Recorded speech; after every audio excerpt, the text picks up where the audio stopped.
नमस्ते, बालाजी हिंदी टैरो में मैं कृष्णा दास फिर से आ गई हूँ आप लोगों की स्वागत करने। मैं फिर से लेके आई हूँ एक जनरल मंथली रीडिंग जो होगी 1 से लेके 28 फरवरी तक।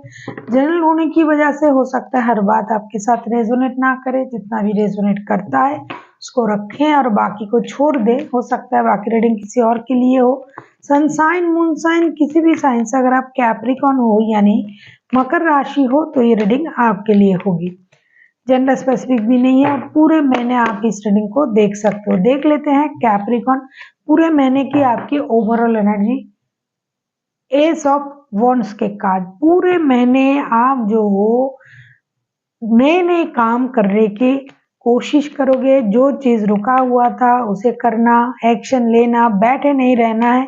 जो चीज बहुत दिनों से रुका हुआ था उस काम को करना, चाहे रिश्ते में प्रॉब्लम था, चाहे काम में, चाहे जॉब में, चाहे बिजनेस में, चाहे हेल्थ में भी अगर आपका प्रॉब्लम था तो वो रिकवर करेगा और आप में एक जोश रहेगी हर काम को पूरा करने की। देख लेते हैं फर्स्ट के 10 डेज आपके लिए क्या लेके आ रहा है कैप्रिकॉन।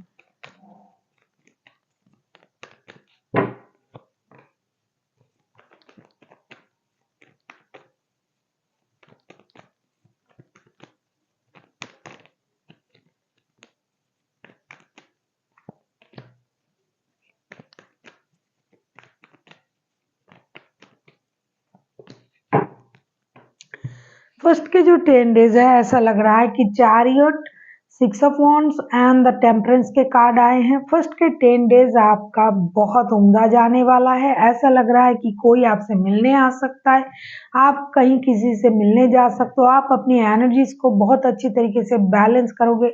जो हमारे अंदर जो दो एनर्जी जो रहता है मेन एंड वुमेन का, उस एनर्जी को आप बैलेंस करोगे। साथ ही साथ आप स्पिरिचुअली खुद को ग्रो करोगे, अपना ख्याल रखोगे, खुद की ग्रूमिंग करोगे। किसी रिश्ते में अगर आप थे और रिश्ता खराब था, रिश्ते में नो कांटेक्ट वगैरह चल रहा था या फिर सेपरेशन वगैरह चल रहा था, तो उस रिश्ते को आप पाने की कोशिश करोगे, स्टेबिलिटी देने की कोशिश करोगे। कहीं आप ट्रेवल कर सकते हो, ट्रेवल करके किसी से मिलने जा सकते हो, किसी को शादी की प्रस्ताव दे सकते हो, कोई आपको शादी का प्रस्ताव दे सकता है, कोई पुराना रिश्ता आपके लाइफ में दोबारा से आ सकता है, कोई काम अगर आपने बंद करके रखा था उसे चालू कर सकते हो, कोई रिश्ते में प्रॉब्लम चल रहा था तो आप खुद जाके उस रिश्ते को सही करने के बारे में सोच सकते हो। साथ ही साथ आपके पास जो है जितना है उससे बढ़कर आप ऐसा खुद को रखने की कोशिश करोगे कि आपके पास जो भी प्रॉब्लम था वो खत्म हो गया है। अभी कोई प्रॉब्लम नहीं है। आपने रिश्ते में, काम में जहाँ भी अपना मानसिक स्थिति लगाया, इन्वेस्टमेंट किया, वहाँ चीज़ों को आप दोबारा से देखने की कोशिश करोगे, मन से चीज़ों को सोचने की कोशिश करोगे, दोबारा मौका देने की कोशिश करोगे। अगर आपने कोई काम अधूरा छोड़ा था तो उसे पूरा करने के बारे में सोचोगे। रिश्ते में अधूरापन आ गया था, रिश्ता स्टक हो गया था, रुक गया था, तो उसे शुरू करने के बारे में सोचोगे। जो भी चीज़ आपका रुक गया था, स्टक हो गया था, उसे आप दोबारा से चालू करने के बारे में, शुरू करने के बारे में सोच सकते हो। देख लेते हैं मिडिल के 10 डेज आपके लिए क्या लेके आ रहा है। अगर आपको रीडिंग अच्छी लगे चैनल को सब्सक्राइब कर दीजिएगा, लाइक शेयर एंड कमेंट करना भी ना भूलिए। किसी को पर्सनल रीडिंग चाहिए तो डिस्क्रिप्शन बॉक्स में इसका डिटेल्स है, आप उसे पढ़ के मेरे साथ कांटेक्ट कर सकते हो। देख लेते हैं मिडिल के 10 डेज कैप्रिकॉन आपके लिए क्या लेके आ रहा है।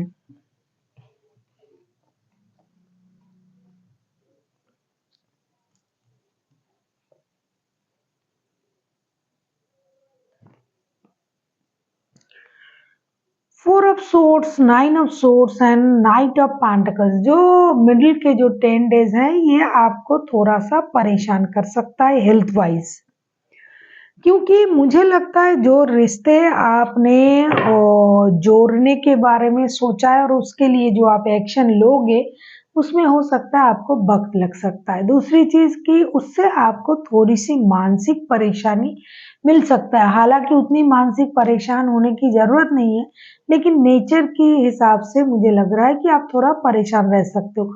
ओवरनाइट थिंकिंग भी आपका बढ़ सकता है। आप नए सोच के साथ आगे बढ़ने के बारे में सोचोगे, फाइनेंशियल स्टेबिलिटी पाने के बारे में सोचोगे। जितना हो सके अपना ख़्याल रखिए, ख़ास करके मेंटल हेल्थ की। नींद खराब ना करें।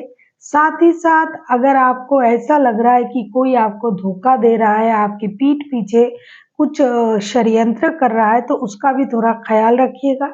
रिश्ते में आपको किसी बात से दुःख हो सकता है, जिस रिश्ते को आप जोड़ने के बारे में सोच रहे थे, जिसके लिए आप एक्शन लेना चाहते हो सकता है उसी रिश्ते में किसी बात से आपको परेशानी महसूस हो।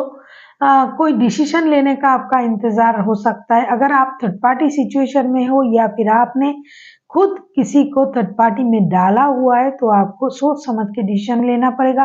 किसी के साथ अगर आप लॉन्ग डिस्टेंस रिलेशन में हो तो भी आपको उन चीज़ों को अच्छी तरीके से हैंडल करना पड़ेगा।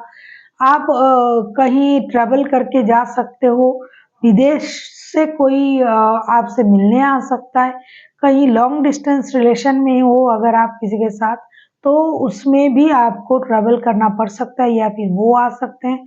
कहीं काम के सिलसिले में, जॉब के सिलसिले में आपको बाहर जाना पड़ सकता है घर से दूर। कोई नए चीज़ें आपके लाइफ में घट सकता है जिसको आपने टाल रखा था कि अभी ये नहीं करना है। जैसे कि काम के बारे में अगर आप सोच रहे थे कि अभी ये काम को नहीं करना है या नहीं जाना है, इस चीज़ को बाद में देखेंगे, तो टालने से काम नहीं बनेगा, आपको वो काम करना ही पड़ेगा। अब हम हेल्थ वाइज अगर मैं कहूँ कि मेंटल हेल्थ थोड़ा-सा आपको परेशान कर सकता है, काम के सिलसिले में, रिश्ते के सिलसिले में। फिज़िकल हेल्थ आपका बहुत ही अच्छा रहेगा। अब हम देखेंगे एंड के जो 8 दिन हैं, वो आपके लिए क्या लेके आ रहा है कैप्रिकॉर्न।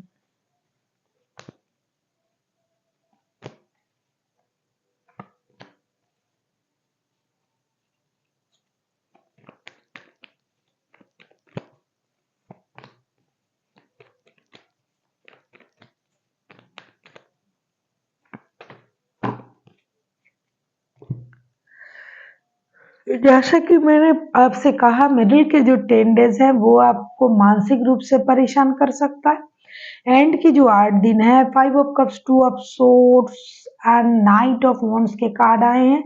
एंड के 8 डेज भी आपको दुविधा में डालेंगे। मानसिक रूप से आप इनडिसाइसिव रहोगे, डिससेटिस्फाइड रहोगे, बहुत सारी जिम्मेदारी आपके बाद बढ़ सकते हैं। रिश्ते को लेके आपको सोच समझ के डिसीजन लेना पड़ेगा। अगर आपके पास 2 काम हैं, जैसे कि आप जॉब भी करते हो, बिजनेस भी करते हो, तो उसमें भी आपको बैलेंस करके चलना पड़ेगा। अपने दिमाग का बहुत अच्छी तरीके से इस्तेमाल करना चाहिए। दिमाग की बत्ती जला के चीज़ों को देखे, सोचे, फिर डिसीजन ले।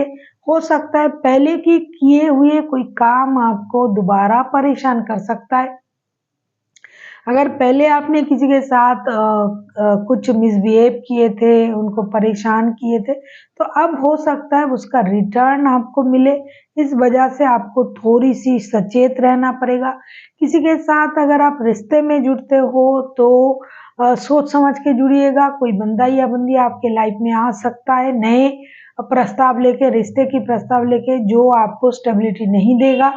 या फिर अगर आपने ऐसा सोचा कि किसी टाइम पास वाले किसी रिश्ते में जुड़ जाते हैं, तो वो आपको परेशानी देगी। ये सोच समझ के आपको जुड़ना है। अगर आप ऐसे किसी रिश्ते में खुद जुड़ रहे हो, तो वो आपको परेशानी देगा। और कोई आपसे मिलने आता है, जुड़ता है नया बंदा या बंदी, तो वो आपको स्टेबिलिटी नहीं देगी रिश्ते में, ये भी आपको परेशान करेगा। आपका मेंटल स्ट्रेस जो है वो बढ़ेगा। अब हम देख लेते हैं एंजल आपको क्या गाइडेंस देना चाहते हैं।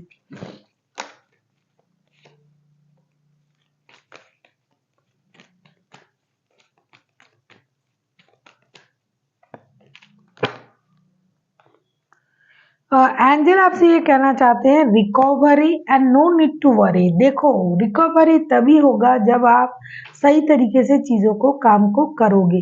इसीलिए सही तरीके से अगर आप काम करते हो, सही तरीके से चीज़ों को देखते हो, सोचते हो, डिसीजन लेते हो, तो आपको चिंता करने की कोई ज़रूरत नहीं है, क्योंकि अगर हम सही है तो हमारे साथ देर सवेर सही सही ज़रूर होगा। लेकिन अगर हम गलत करते हैं, जैसा कि मैंने अभी आपसे कहा कि अगर आपने किसी को पहले हर्ट किया था तो वो आप पर रिटर्न हो सकता है। तो इसीलिए जो भी करिएगा सोच समझ के करिएगा। तो अगर आपने अच्छा किया है तो अच्छा होगा, चिंता करने की ज़रूरत नहीं है, क्योंकि यूनिवर्स की ब्लेसिंग्स आपके साथ है। अपने कर्मों को सही रखें। So thank you for watching and फिर मिलते हैं एक नई वीडियो के साथ। तब तक के लिए स्वस्थ रहिए, मस्त रहिए और वीडियो देखते रहिए।